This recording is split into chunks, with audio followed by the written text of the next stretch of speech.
Hey guys, it's YAX, and today we're going to figure out if I, a moderately fast, yet still small YouTuber, can grab pole position at the Daytona 500. We're going to be answering this question with the 2016 Ford Fusion stock car in Project Cars 2 to see if we can grab pole in the equivalent era of NASCAR, which at the time was set by Chase Elliot with an average lap speed of 196.314 miles per hour, or a fastest lap of 45.845 seconds, becoming the youngest driver in NASCAR history to do so. We're here in the pit lane accompanied with the beefy rumble of a V8, and we're going to open the setup menu and make sure that we use the preloaded Daytona setup so that we don't spin again like the last time I made one of these videos. So we're approaching the start of our first flying lap, and on the out lap, the steering felt really numb, at least less responsive than the IndyCar and other open wheelers in this game.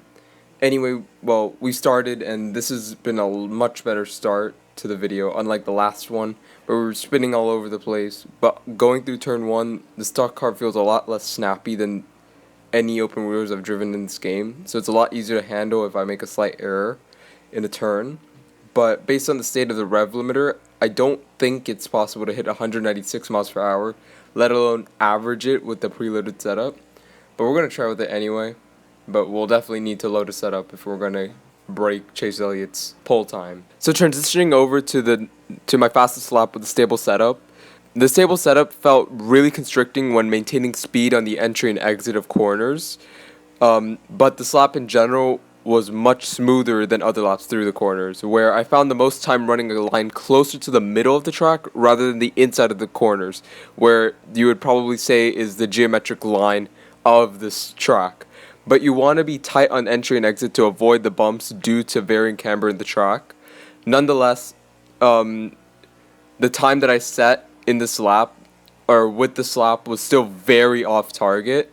As you can see, I'm running probably 185 miles an hour through this entry or exit of the corner, and we're going to end the lap at 100 in the low 190s, which is too slow to compete with Chase Elliott's lap time. So I decided to try the loose setup offered by the game, which probably insinuated a less constricted feeling, especially through the middle and exit of corners, where I felt a loss of speed due to the relatively high grip. Whereas I'm more comfortable when a car is slightly oversteery in similarly banked corners, which help me get the best exits off of corners, which is the nature of the beast. Seeing that this stock car is really a front-engine rear-wheel drive stock car, meaning that it has a very light rear end.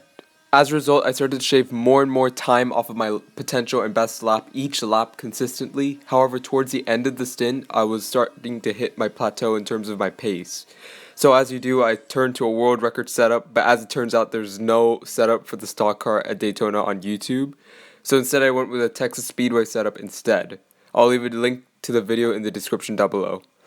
And what I did from there to fine-tune the setup to work best with the track was run a few laps, change a setting in the setup, and go out again, basically doing trial and error with the setup, ultimately straightening up the toe angle across the board to be 0 degrees, changing the gear ratios to allow me to have the highest top-end speed, and changing the weight bias ever so slightly. So in the end, here is my fastest lap of the session.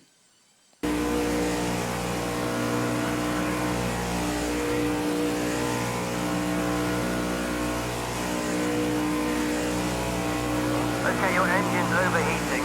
Try and take it easy on the rev and see if you can stay out of people's slipstream.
So in the end, I averaged 192.546 miles per hour, leaving me high and dry in terms of the pace I can pull from the car. However, in the real qualifying session, Elliot had constant slipstream, something in NASCAR that can get you up to an extra 30 miles per hour. Regardless, this just goes to show how competent NASCAR drivers are compared to the average racing enthusiast. If you like this video, be sure to give this video a like, and if you want to see more content like this, consider subscribing. I upload videos about sim and real life racing, and as always, I'll see you whenever I'll see you. Peace.